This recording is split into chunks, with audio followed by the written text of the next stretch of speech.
Tucker Carlson. You may have found yourself wondering recently, as the world slides closer to nuclear annihilation than any time in human history, why exactly are we at war with Russia? It seems like there's a pretty significant downside to this particular foreign policy decision, starting with economic collapse and ending potentially with extinction.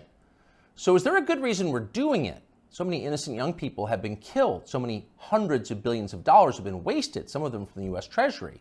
So what's the point? Are we really doing this so the Biden family can repay its debts to the oligarchs who finance their beach house in Rehoboth? Are we doing it so our government can continue to lie about its illicit biolabs in Eastern Europe?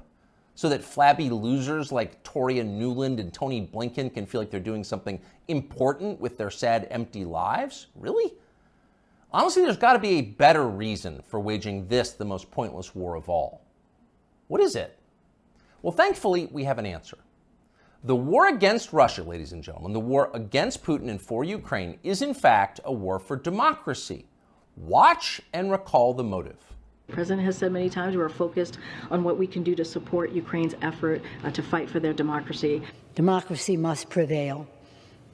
The Ukrainian people are fighting the fight for their democracy, and in doing so, for ours as well. Assisting and helping Ukraine win this fight for democracy and freedom. And of course, Ukrainian President Zelensky understands that what's at stake in Ukraine is bigger than just his nation. It is literally a battle for freedom and democracy themselves.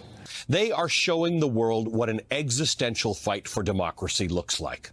President Zelensky and the Ukrainians have changed the course of history for the better, and we unequivocally are with the Ukrainian people in their fight to remain a sovereign democracy. Unequivocally with the Ukrainian people to remain a democracy. It's a bipartisan view. Democracy must prevail. You just heard noted democracy expert Nancy Pelosi say, the daughter of the mobbed-up mayor of Baltimore. As Pelosi puts it, the Ukrainian people are fighting the fight for their democracy and for ours as well. That's right, for ours as well. Without Ukrainian democracy, in other words, we can have no democracy here. If the Ukrainians aren't free, neither are we. We must make sure they can vote in Kiev so we can continue to vote in Kansas City. It's really that simple. And yet tonight, we regret to tell you that we have a problem. It looks like they're not going to be able to vote in Kiev anymore. And no, for once, it's not Putin's fault. Democracy in Ukraine seems to be suspended by the world's foremost democracy advocate himself, Field Marshal Zelensky. Watch this. Чи будуть в Україні наступного року вибори? Це ж питання глобальне. І якщо ми переможемо, то будуть. Значить, не буде військового часу, не буде війни. А вибори повинні проходити у мирний час, коли немає війни, згідно законодавства. So when you have an election, well, he says if we win, we'll let people vote. Otherwise, no. You vote when we feel like it, because ultimately we're completely in charge and make all the rules. Your job is to obey or be punished. That's our version of self-government. Self means me. I'm the government. Now, that's not just any autocrat. That's our chief ally in the war for democracy. This is the guy who just announced he's likely to cancel next year's elections. So you've got to wonder what the Biden administration thinks of this. We can't possibly continue to support Zelensky, that guy, after he said that, can we? Because in a clip less than 30 seconds long, he just blew up our entire rationale for supporting his side in the war. So we can't support him. Oh, of course we can. And we will. Here's Joe Biden from yesterday reaffirming America's unequivocal support for Ukraine. No matter what happened in Russia, we, the United States, will continue to support Ukraine's defense and its sovereignty and its territorial integrity. So to recap, we are currently fighting a war for democracy on behalf of a leader who just casually announced he's happy to end democracy, and our democracy-supporting leaders have no problem with that. In fact, they're strongly for it. Shocked? You shouldn't be. Of course they're for it. You should have seen this coming. Wars for democracy always cancel democracy in the process. That's why our leaders love them. And they all do it, even the virtuous leaders. Abraham Lincoln suspended habeas corpus. The British government under Winston Churchill threw an entire opposition party into prison and let them rot for the duration, in some cases with their families. So in a war for democracy, you can do anything. Imagine what a man might do who has fewer principles. If that man, say, ran Ukraine, he might seize churches, arrest priests, ban all criticism of himself, disappear his political opponents. And that's happening. Just last month, Zelensky threw a man called Gonzalo Lira into prison indefinitely for the crime of daring to write about the Ukrainian government in unflattering ways. Now, what's interesting, what separates this from other such cases, is that Lira is an American citizen. So Joe Biden, who is quite a bit of SWAT, as they say in Ukraine, could have freed Gonzalo Lira within hours. But he didn't. He didn't want to. He didn't say a word about it. He remains in prison tonight. So that makes you wonder, what's the real motive here? When normal people see war, they see death and destruction, sadness and suffering. But that's not what demagogues see. They understand it differently. They know that war means power, mostly for them. During wartime, everything they do can be justified. War is the gravest of all emergencies. Imagine the COVID lockdowns times 1,000 plus drones. Once war breaks out, politicians become gods with the power of life and death. So in a peaceful democracy, you have to debate your political opponents in public, and that's tiresome. But in a war for democracy, you can just throw them in jail or have them executed. You can see that many in Washington are looking forward to that moment.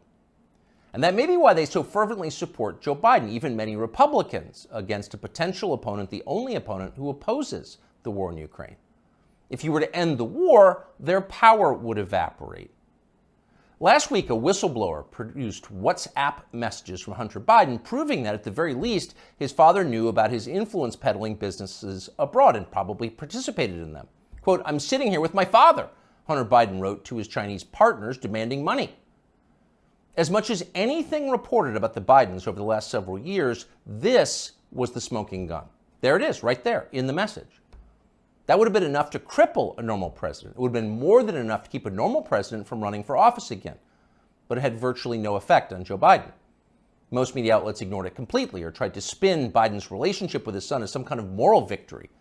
Quote, "The real meaning of the Hunter Biden saga, as I see it," wrote Nick Kristof of the New York Times, "isn't about presidential corruption, but is about how widespread addiction is, and about how a determined parent with unconditional love can sometimes reel a child back." He actually wrote that. And if you doubt it, you should know that view was common. Here's the take from ABC. The Hunter Biden story, the scandal, the this, the that, it's also the story of a father's love.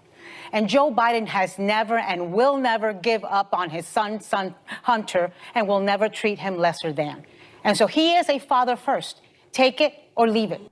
So a whistleblower produces a text message showing that Joe Biden was in the room with his son when his son was selling influence to an enemy power, the Chinese government. And ABC's take on it, Joe Biden is a father first. Take it or leave it. What accounts for a response like that? Well, that's the way you talk when you've got nothing to fear from an upcoming presidential election. You don't even bother to think of an excuse for your candidate because you don't need to. Your country has electronic voting machines.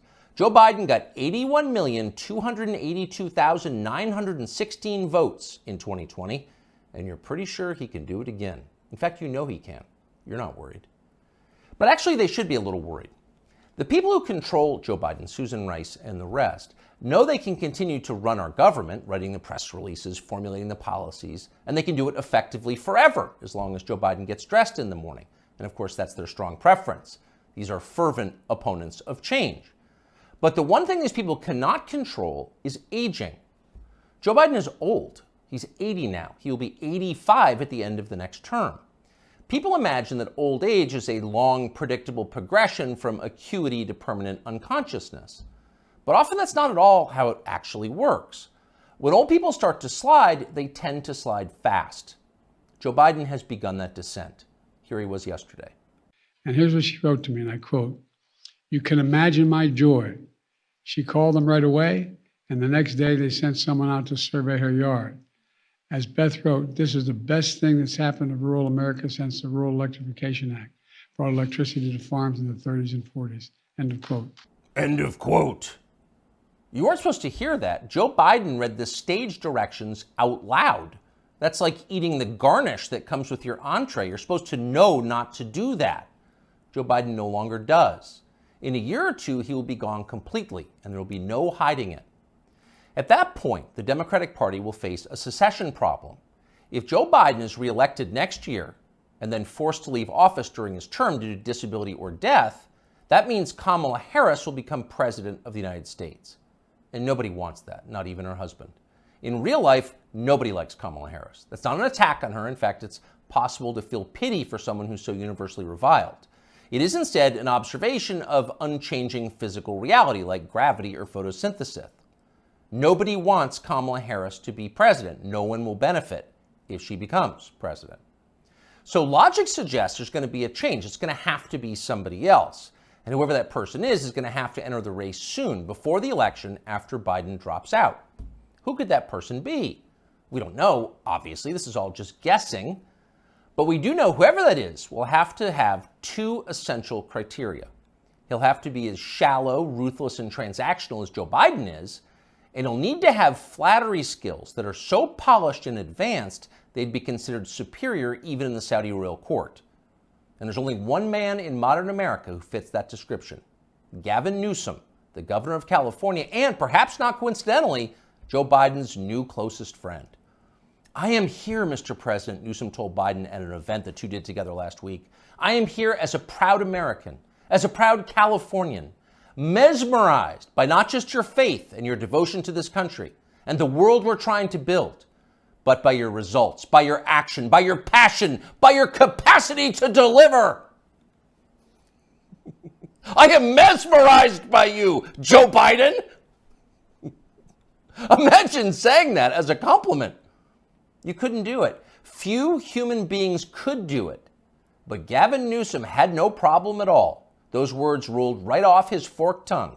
He never stopped smiling. So if you're looking for the leader of the coup, there he is right there.